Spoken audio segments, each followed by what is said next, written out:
What happens when your current project ends? The day you hand over that construction project, what happens? Do you have another project lined up? What happens to your team? Because I believe you have been working with almost the same crew for the entirety of that project. And you're going maybe to work with that crew for the whole duration of the project. Especially for big projects that take 6 months, a year, 2 years. What happens when you hand over that project? Most people start now looking for another project.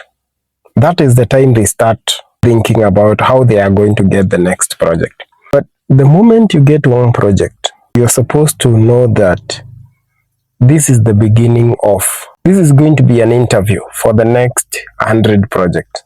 Because the person that, for example, the contractor that constructed Garden City, the one that constructed every other building there is no one that is going to ask them whether they have capacity to deliver those types of projects. After all, the project billboard had their name for 2 years. They know how they capture the projects, they know how they capture the contracts, they know how to structure contracts, they know how they position themselves ahead of the curve, they know how to pitch to the right people, and that is how they get those contracts. And what about you?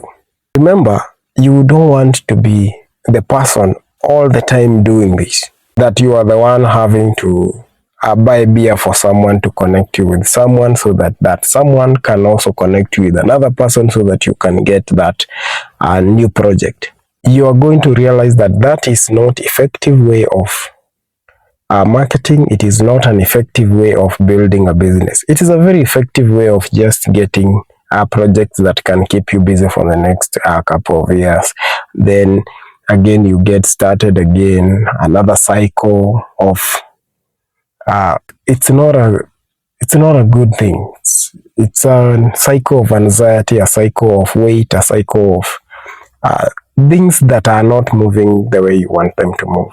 And if you realize how important your site is, and if you take your construction site, as I have said, as an asset that is going to help you win many more businesses in future, then you're going to have a better chance of building a business, a real business, a better chance of growing a team and sustaining that team.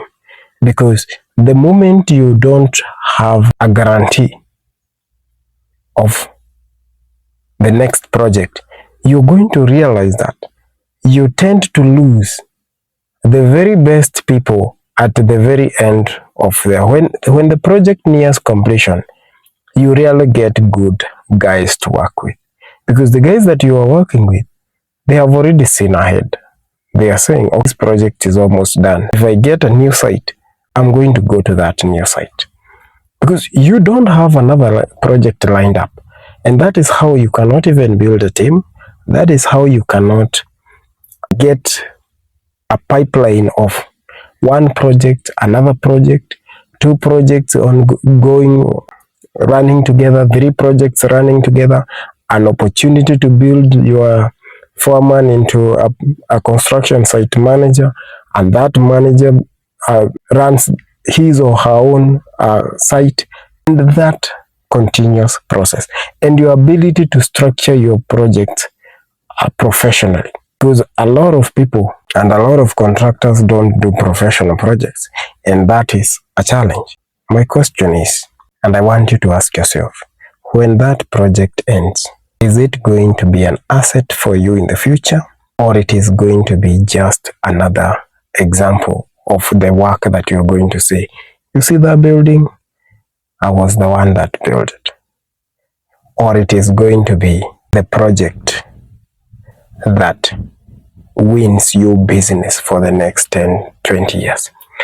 Is it going to be the project that helped you build a very good delivery team? A team that can deliver a similar project at scale, at speed, at perfection. What is it going to be? Thank you for watching, and kindly like, for share, for